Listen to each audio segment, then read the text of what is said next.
შემოგვიერთდა სტუდიაში დავით მესხიშვილი, ავტომობილების ინსპექტირების ცენტრების ასოციაციის პრეზიდენტი. მადლობა დათო.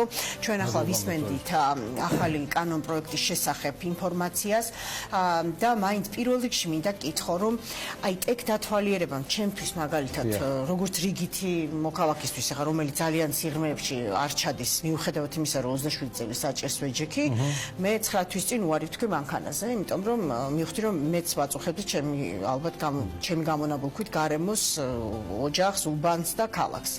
და ამას ვამბობ ღიად, მე მგონი პირველად ასე საჯაროდ.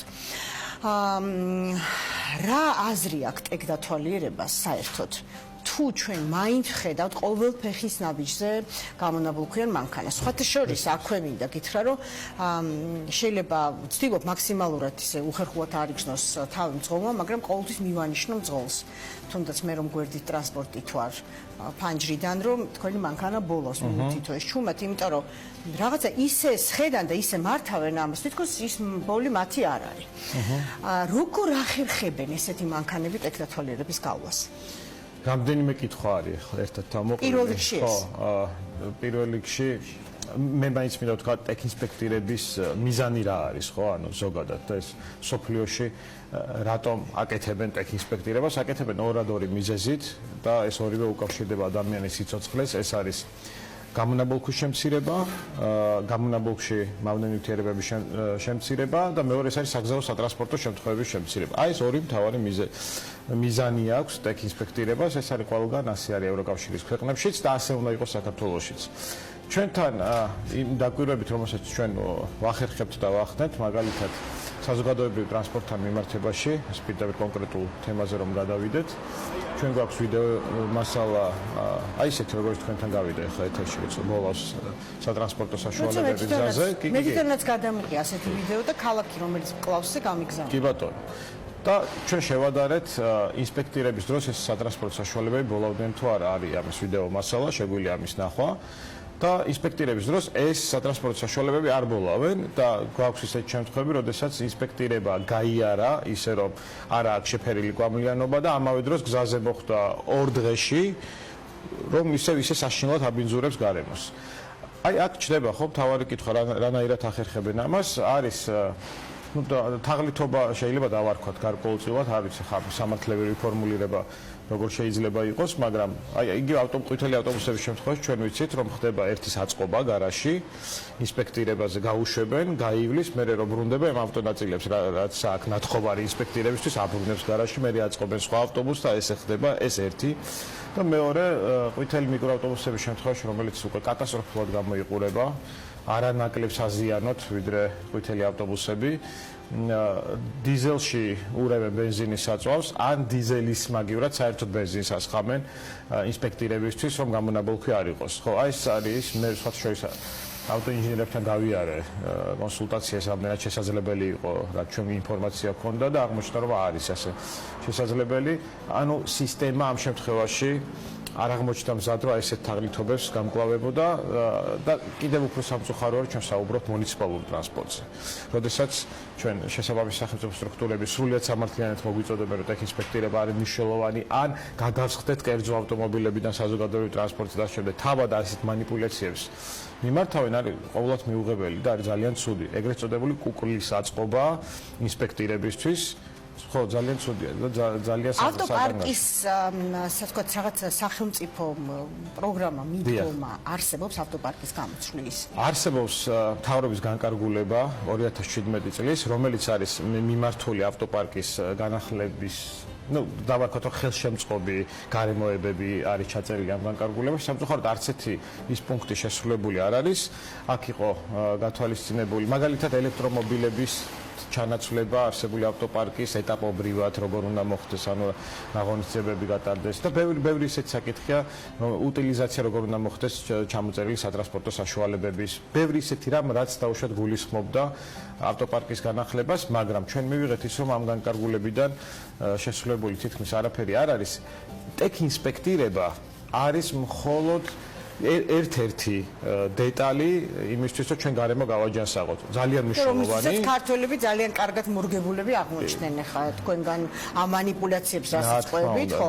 ის კი რომ მე მსმენია, რომ ხა გასაგებია რომ შეიძლება ეს ყვითელი ავტობუსები და ყვითელი მიკროავტობუსები რაღაცას ერთმანეთს უცვლიან, მაგრამ თქვათ მე რო კერძო პირი ვარ და მყავს ჩემ მანქანა, ხა ვიცი რომ რაღაც დეტალები შეგიძლია ერთი დღით იქირავო, ჩააყენებინო, გაიარო და მე უკან დააბრუნო და ხვალიდან ისევ ბოლავდნენ. ამის თავარი წამალი არის გზებზე ინსპექტირება, ანუ გზებზე აღსრულება კანონის, როცა ბოლავს პოლიციას უნდა შეეძლოს მასზე რეაგირება. ჩვენ გვაქვს ესეთი ჩანაწერი, რომ ინსპექტორს მაგალითად პერიოდული ტექნიკური ინსპექტირების ცენტრში შეუძლია შეფერილი კვამლიანობა ყოველგვარი სხვა შემოწმების გარეშე დაახარვეზოს. მაშინ რატო არ შეუძლია პოლიციას იგივე გააკეთოს გზაზე? აი აქ ჩდება თავარი კითხვა. რასახი ჯარიმები უნდა იყოს ამ დროს, თქვათ თქვენი აზრით, ან რა გამოცდილება გვაქვს, თქვათ დასავლეთიდან საინტერესოა მხოლოდ პატრული აჯარიმებს ასეთ მანქანებს, ხომ არ არის რაღაც მონიტორინგის სხვა საშუალებები? მესმის, ჩვენ ვართ ახლა ამჟამად საერთაშორისო კომიტეტის წევრები, მსოფლიოში ყველაზე ავტორიტეტული ორგანიზაციის SITA და იმასთან ამ ორგანიზაციასთან ჩვენ უკვე დაწყებული გვაქვს კონსულტაციები, არსებობს რამდენიმე მიმართულება, ძალიან ბევრი ქვეყანა უარს ამბობს, რომ აი პოლიცია მსდიოს გზადაგზა დამრღვევებს და ძირითადად უკვე კონტროლი ხდება ხელსაწყოებით, თანამედროვე ტექნოლოგიების გამოყენებით. მაგალითად იგივე გამონაბოლქვის შემთხვევაში შეიძლება გზაზე დამონტაჟდეს ისეთი ხელსაწყოები, არსებობს ესეთი, რომელიც ავტომობილს გამონაბოლქვის შემთხვევაში ფოტოსაც უღებს, გამონაბოლქვსაც ამოწმებს და ადმინისტრაციულ სანქციასაც ატარებს. ანუ პოლიციის ფიზიკურ ძალებს აღარ იყენებენ, რომ სდიოს ყველას. ფიზიკურად შეუძლებელია, ნინო, იმიტომ რომ ჩვენ გვესმის ახლა რომ 3-4 ხელსაწყო იქნება საპატრულო პოლიციას. ნუ რა არის, ხო? რეალურად კი, მაინც კარგია, კი ბატონო, მაგრამ ეს კანონის აღსრულების ნაწილში რომ გამოასწორებს რაღაცა შეუძლებელი არა და იმ манипуляციების და თაღლითობების ერთ-ერთი მთავარი პრევენცია არის ის, რომ როცა ავტომფლობელმა იცის, რომ მას გზაზე გააჩერებენ, შეამოწმებენ და ეტყვიან, რომ რატო ბოლავ შენ შავად ან ხო რეაგირება იქნება, ის ბენზინით აღარ გაივლის. დიზელის მაგრამ ბენზინს აღარ ჩაასხამს ინსპექტირებისთვის და ავტოპარკის განახლებაზე მინდა დავამატო ძალიან მნიშვნელოვანი რამ.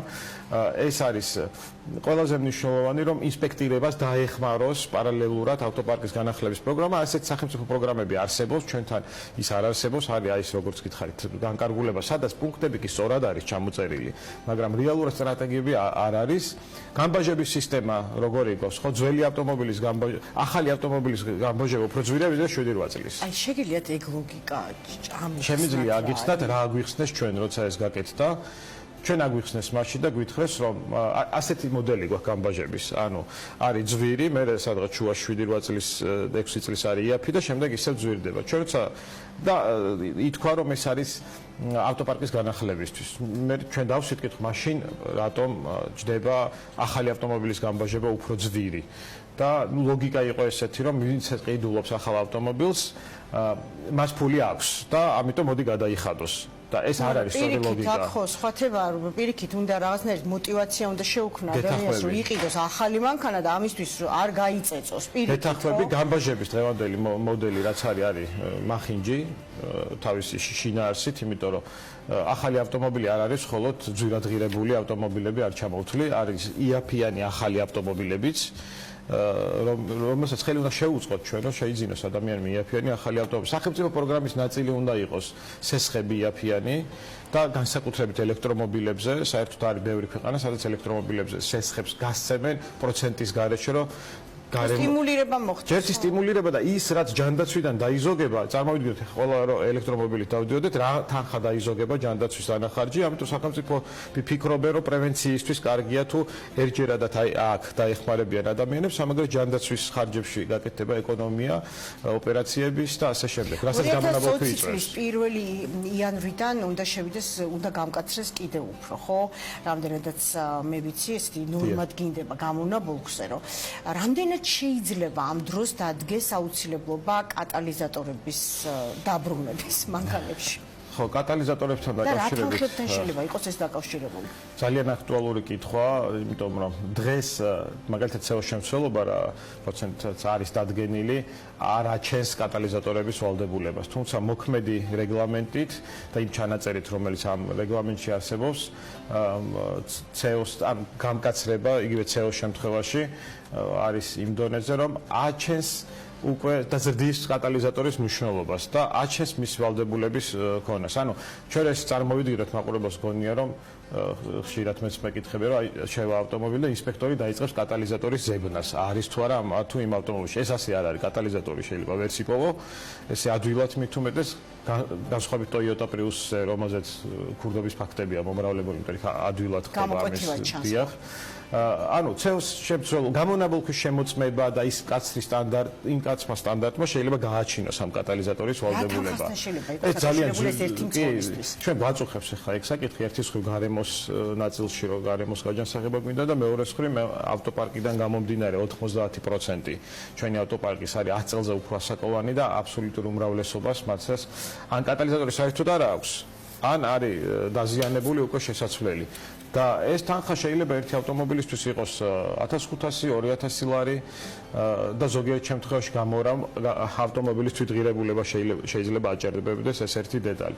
ამიტომ ჩვენ გავდივართ ახლა კონსულტაციებს სიტასთან, ამ საერთაშორისო კომიტეტთან, როგორ შეიძლება ეტაპობრივად გადასვლა. და ამ დროს სახელმწიფო უშვებს იმას, რომ ყველანაირი ჯართი შემოვიდეს, მერე ჩვენ ვიყიდოთ ეს ჯართი და მერე გვეუბნება სახელმწიფო დაუშვათ, რომ შენ უნდა მოექცე კანონის ფარგლებში, ეს უკანონოა, უნდა გამოასწორო, ხო?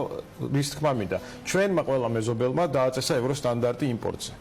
აზერბაიჯანმა მათ შორის რუსეთში ევრო 5 სტანდარტი მოქმედებს. აი ზუსტად გამონაბოლქში, ანუ ეს არის ეკოლოგიური სტანდარტი, ქვეყანაში ვერ შედის სატრანსპორტო საშუალება, რომელიც არ აკმაყოფილებს ევრო 5 სტანდარტს, ანუ გამონაბოლქვისში მავნე ნივთიერებების შემცველობა არის მცირე. ჩვენ უშვებთ ყველაფერს და შემდეგ ვეუბნებით, რომ დაუშვათ რატო არ არასწორებ ამას. ამიტომ სახელმწიფომ ავტოპარკის განახლების პროგრამაზე როცა ვსაუბრობდით, ეკოლოგიური სტანდარტიც უნდა დააწესოს იმპორტზე, იმისთვის რომ დღეიდან მაინც აღარ შემოვიდეს ისეთი სატრანსპორტო საშუალებები, რომლებიც თუნდაც მოქმედ რეგლამენტს აღარ შეესაბამება. აი ეს თავი ამოცანა. დავით მესხიშვილი, ავტომობილების ინსპექტირების ცენტრების ასოციაციის პრეზიდენტი იყო ჩვენთან სტუმრად.